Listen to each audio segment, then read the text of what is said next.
ધારી વહીવટી તંત્ર દ્વારા ધારીના હેમખીમડી વિસ્તારમાં આવેલું ગેરકાયદેસર મદ્રેસાનું બાંધકામ તોડી પાડવામાં ધારીના તુલસીશ્યામ રોડ પર આવેલા હેમખીમડી પરાના વિસ્તારમાં કોઈ પણ પૂર્વ મંજૂરી લીધા વિના મદ્રેસાનું બાંધકામ કરવામાં આવ્યું છે। ત્યારે આ બાબતને જાણ વહીવટી તંત્રને થતાં અગાઉ ત્યાં ધારી ગામના નકશાઓ તેમજ વિવિધ રેકોર્ડો લઈ હેમખીમડી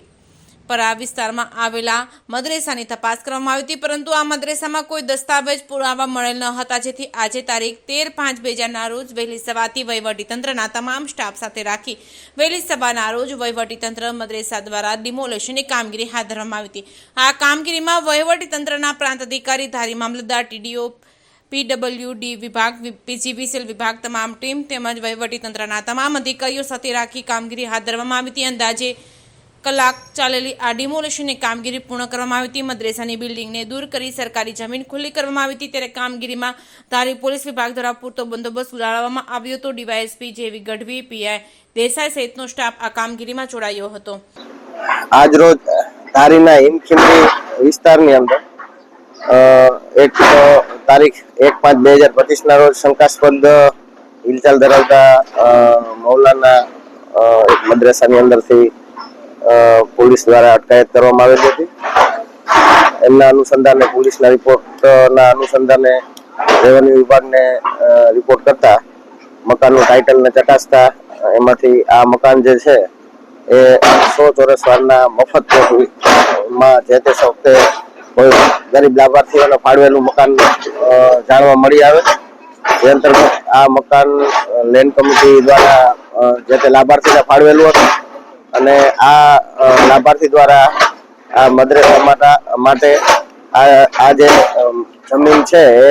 દાનમાં આપેલી અથવા તો એમને વેચાણથી આપેલી હોય એવી પ્રાથમિક દ્રષ્ટિએ જાણવા મળેલ હતું, જે લેન્ડ કમિટી દ્વારા અપાયેલા પ્લોટની મૂળભૂત રીતે શરત ભંગ થતું હોય, જેથી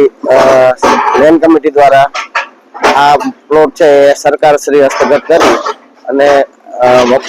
ફરીથી આવા જે ગરીબ લાભાર્થીઓ છે પ્લોટ વિહોણા એમને પ્લોટ આપવા માટેની આ આગળની કાર્યવાહી કરવા માટે લેન્ડ કમિટી દ્વારા આ પ્લોટ છે સરકાર શ્રી અને પોતાના કબજે લઈ અને આ પ્લોટ ખુલ્લો કરવા માટેની કાર્યવાહી આજ રોજ કરવામાં આવેલ છે।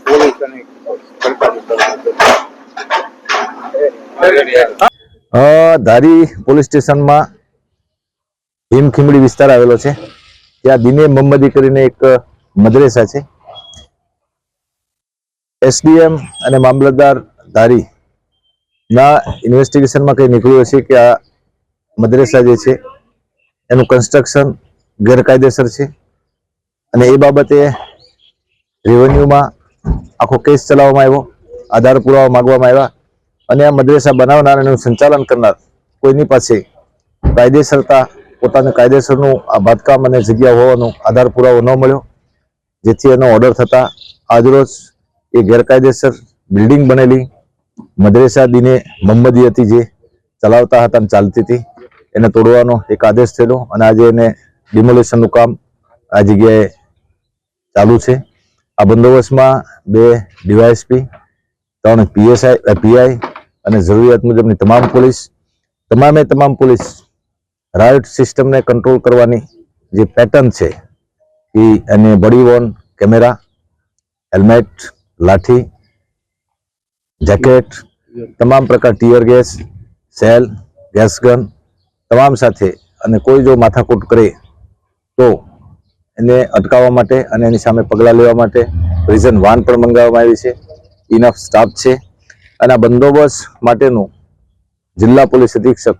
શ્રી સંજય ખરાજ સાહેબે ગઈકાલે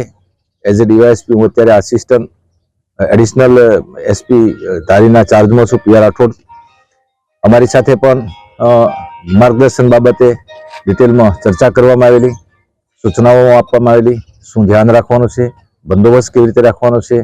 શું કરશું, કેવી રીતે કરશું, એની એડવાન્સ બ્રીફિંગ રિગાર્ડિંગ બંદોબસ્તના પ્લાનિંગ સંબંધેની એ પૂરી કર્યા પછી આ બંદોબસ્ત અત્યારે મૂકવામાં આવેલો છે। હાલમાં એ મદ્રેસા તોડવાનું કામ